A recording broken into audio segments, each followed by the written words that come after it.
ఆయన అవినీతికి పాల్పడ్డాడని, బండి సంజయ్ వర్గం చెప్తుంది ఆయనను కేసీఆర్ గారు నియామకం చేశారు, కిషన్ రెడ్డి గారిని అంటారు. అది మాకు అవసరం లేదు, మీ ఇష్టం, మీరేమని చేసుకోండి. కానీ బలహీన వర్గాలకు ఏదైనా జరగాలంటే, బలహీన వర్గాల వారికి సంబంధించిన విషయం లోపల ఏదైనా ఇబ్బంది ఉంటే కాంగ్రెస్ పార్టీ ద్వారా పరిష్కారం చేస్తాం. నేను తెలంగాణ రాష్ట్రంలో ఉన్నటువంటి అన్ని బలహీన వర్గాల కులాల నాయకత్వాల్ని రాజకీయాలకు అతీతంగా రండి, మీ కులపరంగా చేస్తే మీ కులానికి కింద ఉన్నటువంటి యువతకు న్యాయం జరుగుతుందంటే ఆ పని చేయడానికి మా శాఖ, నేను, మా ప్రభుత్వం, మా ముఖ్యమంత్రి రేవంత్ రెడ్డి గారు, మా మంత్రివర్గం అంతా కూడా సిద్ధంగా ఉంది అనే మాట ఈ సందర్భంగా యావత్ తెలంగాణ రాష్ట్ర బీసీ వర్గాలకు చెప్తా ఉన్నాం. ఇలా రైట్, రాజకీయంగా వాటా, రాజకీయంగా భవిష్యత్తులో ఇంకా ఎదగాలనేటువంటి తపన కోసం అటువంటి వాళ్ళందరికీ కూడా అండగా ఉండడానికి ఒక రాజకీయ నాయకుడిగా, సీనియర్ కాంగ్రెస్ పార్టీ నాయకుడిగా ఉంటారనే మాట కూడా ఈ సందర్భంగా తెలియజేస్తూ, మాకు సంబంధించి నీతులు చెప్పే ముందు దయ్యాలు వేదాలు వాళ్ళు ఇచ్చినట్టు కాకుండా కేటీఆర్ గారు మీ పార్టీలో మార్పులు, ఎట్లా అధికారంలో మంత్రులు కాదు, మీరు ఉన్న పార్టీ పదవులన్నా కనీసం బలహీన వర్గాలకు న్యాయం చేసి మమ్మల్ని అడగడానికి సాహసం చేయమని సందర్భంగా కోరుతా ఉన్నాం.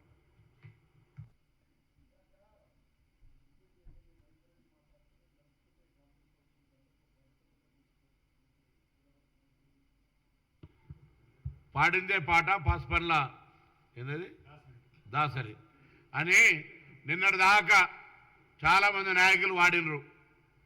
ఇవాళ కొత్తగా వీళ్ళది గానం శురువైంది. రాని చూద్దాం, కాంగ్రెస్ టచ్ చేసి చూడమనండి.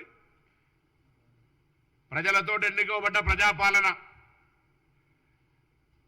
ఎన్నికై 100 రోజుల్లోనే అనేక కార్యక్రమాలు తీసుకొని పోతున్న ప్రభుత్వం, చేతనైతే ప్రజల దగ్గరకు 10 సంవత్సరాల్లో మేమేం చేసినాం, కేంద్రం నుంచి విభజన హామీలు అమలు చేసినామా,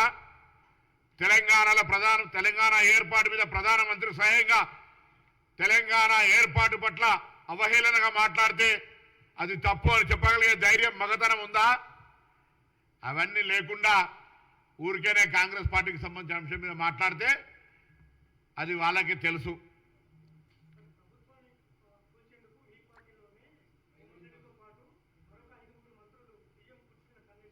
ఎట్లా తెలిసిందో జరి చెప్పాను కదా, అదే చెప్పబ్బా, ఎట్లా ఊరికే అంటే మాట మాట్లాడితే జ్యోతిష్యం చదవలే, నాకు తెలిసి ఆయన జ్యోతిష్యం చదవలే, మరి ఎట్లా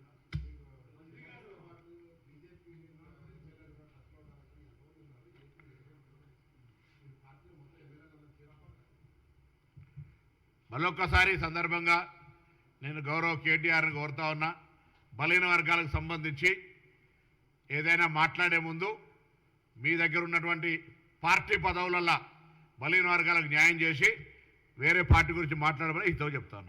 అందరూ నమస్కారం.